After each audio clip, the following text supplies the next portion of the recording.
Okay, this is part 3 of 4 of the same presentation of grade 5 passive mobilizations of the spine. Here we'll talk about the general principles as well as the self-reflective process to allow for continued improvement of this psychomotor skill.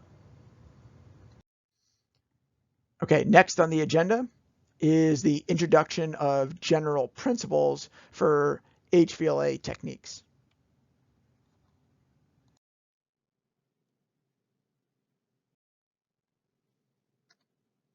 Okay, so before we jump into the specific techniques, the art of manipulation is very individual, requiring HVLAT techniques to be applied to the need of both the practitioner and the patient. Of the techniques that are described, there are going to be some modifications within clinical practice based off your comfort, the patient's range of motion, the tropism that we discussed, and other factors that may otherwise arise with tissue tension, pain, symptoms, etc. That being said, that there's these primary underlying principles that remain the same.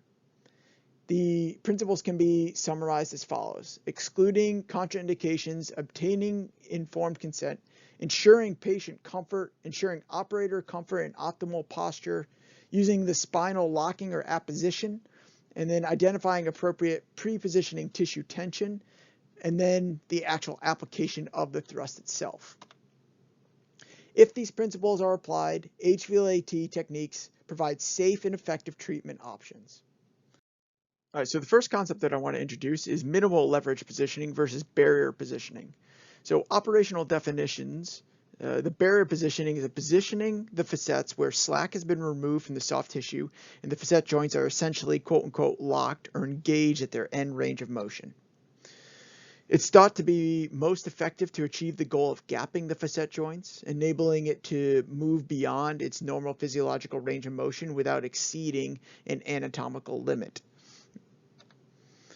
However, it can result in full end range leveraging being used in the positions that are often uncomfortable for the patient. And then with the additional velocity-based movements of the actual thrust, this can leave the patient sore thereafter. So the alternative and the technique that we'll be teaching today will be the minimal leveraging positioning. And it opposes the barrier positioning in the sense that it uses the facet opposition as well as the ligamentous myofascial tissue tension to create a mid-range artificial barrier. The minimal leveraging position is not at end range or at the motion restriction barrier, but rather within the mid-range of what is otherwise available for the person's cervical spine or lumbar spine, depending on the particular spinal region in question. The goal is to use the least amount of leverage that will enable the practitioner to safely and effectively achieve a cavitation at the target segment in a position that is most comfortable for the patient. And it does require quicker velocity. So velocity or momentum-based thrusts enables practitioner to use less leverage in the pre-thrust positioning. All right, so the first concept that I want to introduce is minimal leverage positioning versus barrier positioning. So operational definitions. The barrier positioning is positioning the facets where slack has been removed from the soft tissue and the facet joints are essentially quote-unquote locked or engaged at their end range of motion. It's thought to be most effective to achieve the goal of gapping the facet joints, enabling it to move beyond its normal physiological range of motion without exceeding an anatomical limit. However, it can result in full end range leveraging being used in the positions that are often uncomfortable for the patient. And then with the additional velocity-based movements of the actual thrust, this can leave the patient sore thereafter. So the alternative and the technique that we'll be teaching today will be the minimal leveraging positioning. And it opposes the barrier positioning in the sense that it uses the facet opposition as well as the ligamentous myofascial tissue tension to create a mid-range artificial barrier. The minimal leveraging position is not at end range or at the motion restriction barrier, but rather within the mid-range of of what is otherwise available for the person's cervical spine or lumbar spine, depending on the particular spinal region in question. The goal is to use the least amount of leverage that will enable the practitioner to safely and effectively achieve a cavitation at the target segment in a position that is most comfortable for the patient. And it does require quicker velocity. So velocity or momentum-based thrusts enables practitioner to use less leverage in the pre-thrust positioning. Okay, so the rationale for the positioning of the patient and for the technique will predominate on many factors: facet tropism, vertebral level, intervertebral disc height, and potentially even back pain.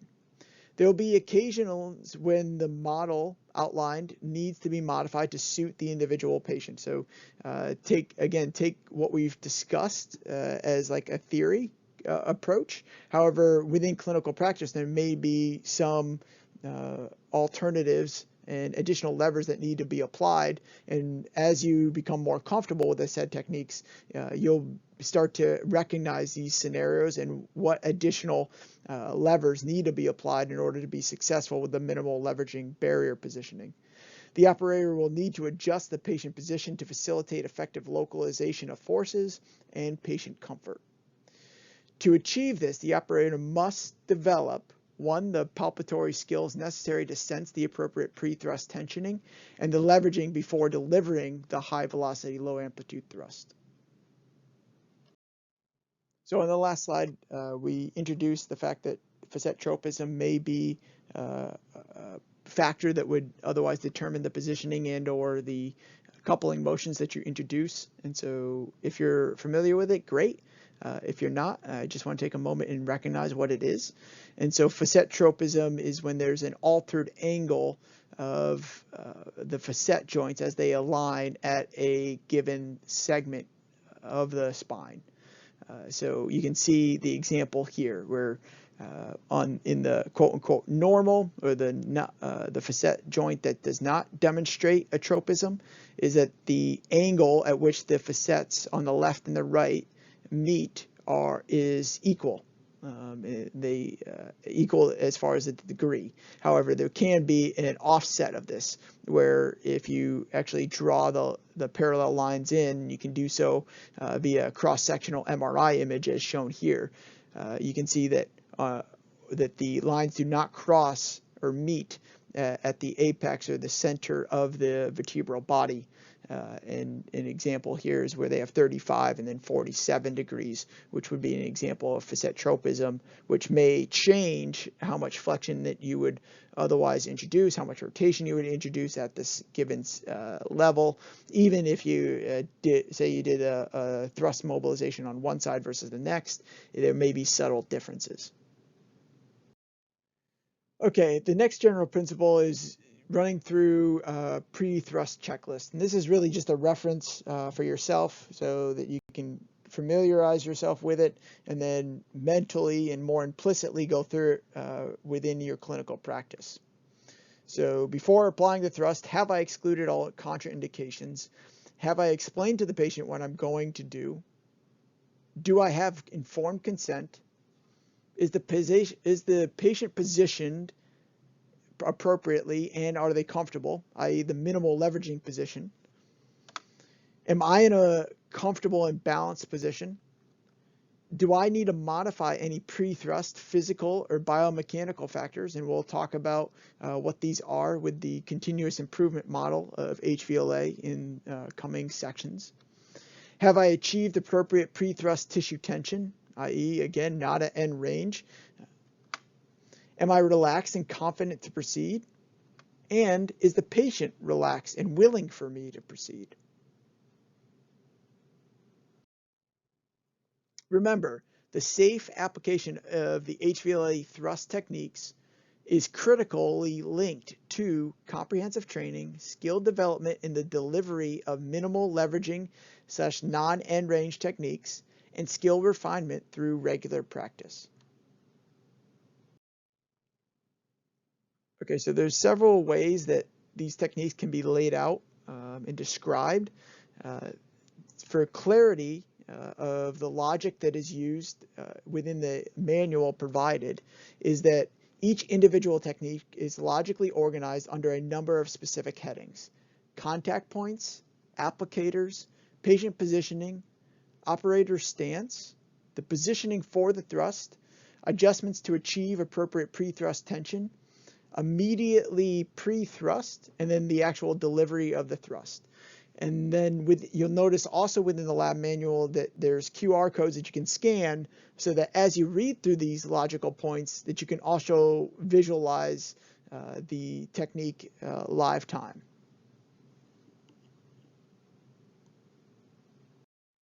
Okay, we're going to digress from our spinal techniques that we were going through with the cervical and then the lumbar spine. We're going to talk for a moment about the continuous improvement model when it comes to learning this psychomotor skill and the ways that we can continue to evolve this skill over time.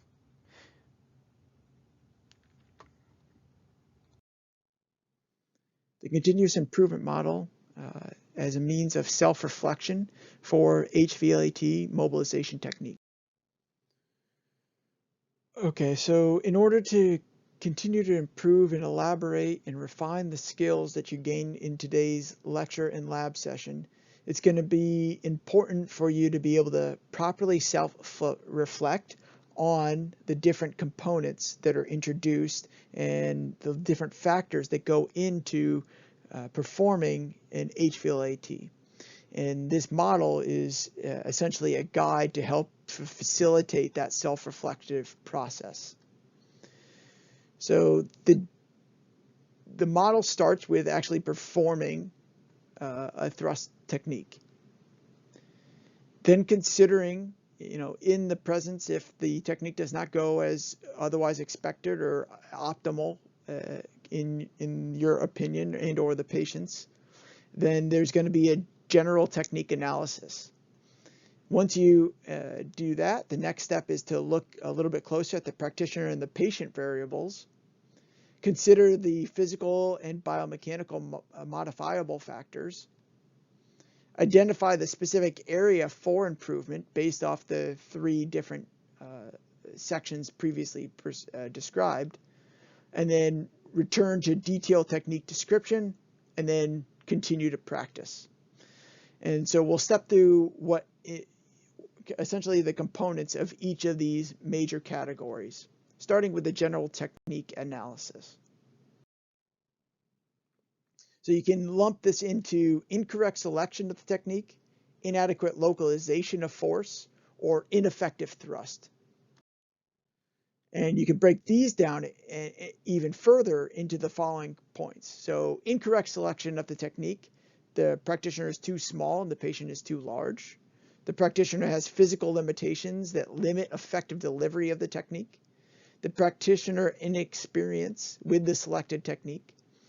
Inability to position the patient due to pain, discomfort, or physical limitations, and or the patient apprehension.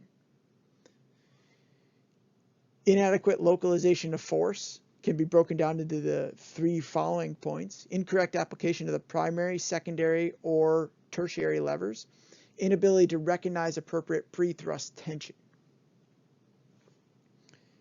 The ineffective thrust: loss of contact point pressure, poor bimanual coordination, meaning that the thrust is not equally applied with both short and long lever applicators, inadequate velocity of the thrust, incorrect amplitude of the thrust, incorrect force, loss of leverage of time of thrust, poor practitioner posture, practitioner not relaxed, failure to arrest, thrust, and leverage adequately, and lack of practitioner confidence. And then each of these checklists are also provided for you in your lab handout and manual. So again, the slides will kind of list off each of the different components, but you can see kind of a clear workflow and thought process within the lab manual itself. Okay, Moving on, so if all those components are otherwise in check and you have kind of assessed those, you also want to consider the practitioner and the patient variables.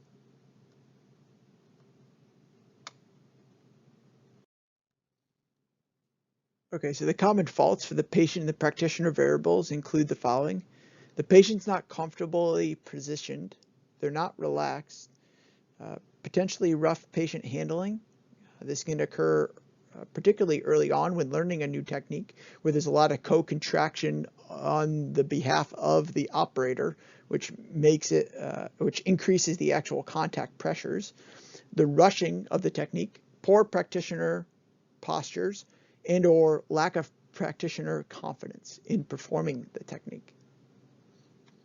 So though these are the common faults, we'll break down the patient and the practitioner variables a bit more.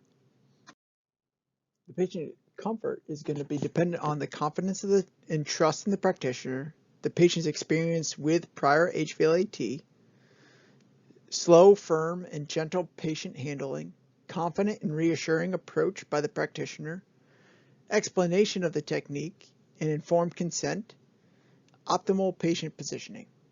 And the patient positioning is dependent upon appropriate positioning to match the patient's physical and medical condition, correct identification of the primary and secondary levers, the pain-free position, and the appropriate use of pillows and treatment couch adjustment.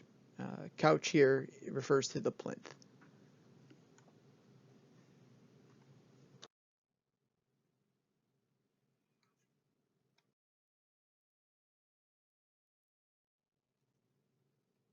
Okay, so now moving on in the model to the physical and biomechanical modifying factors.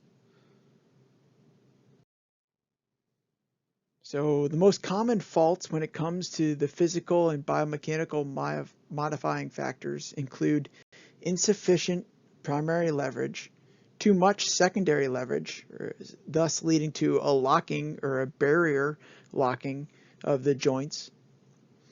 This can occur during the buildup of leverages or at the point of the actual thrust. Loss of contact point pressure immediately pre-thrust, particularly maybe with the coming off of the barrier. Not identifying appropriate pre-thrust tension and leverage before the thrust. If in doubt about the optimal thrust tension, attempt multiple light thrusts or preliminary bumps or priming techniques that we'll discuss. Incorrect direction of the thrust should be in a direction that is comfortable for the patient. Multiple light preliminary bumps, again, can assist in identification of the appropriate direction in the thrust. You saw this previously with the cervical thoracic junction manipulation provided by Peter. Insufficient velocity of the thrust, too much amplitude. This is often a consequence of too much force and or poor control. Too much force being applied, and insufficient arrest of the technique. This is often a consequence of poor practitioner coordination and or control.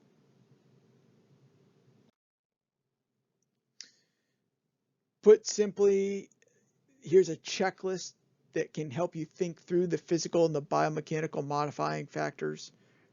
Primary lever, secondary lever, the contact point pressure, identification of appropriate pre-thrust tension, the direction, velocity, amplitude, and force of the thrust, and then finally the quick arrest or the ending of the thrust.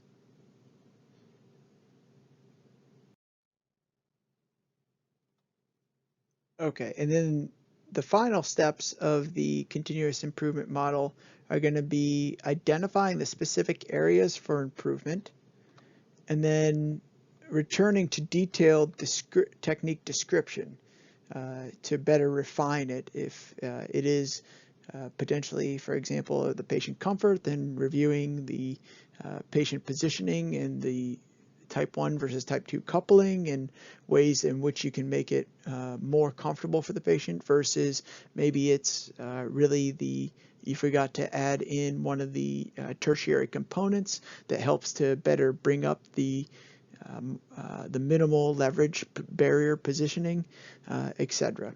Again, the model is really just helpful for you to be able to self-reflect and continue to independently improve upon these techniques beyond the confines of just today.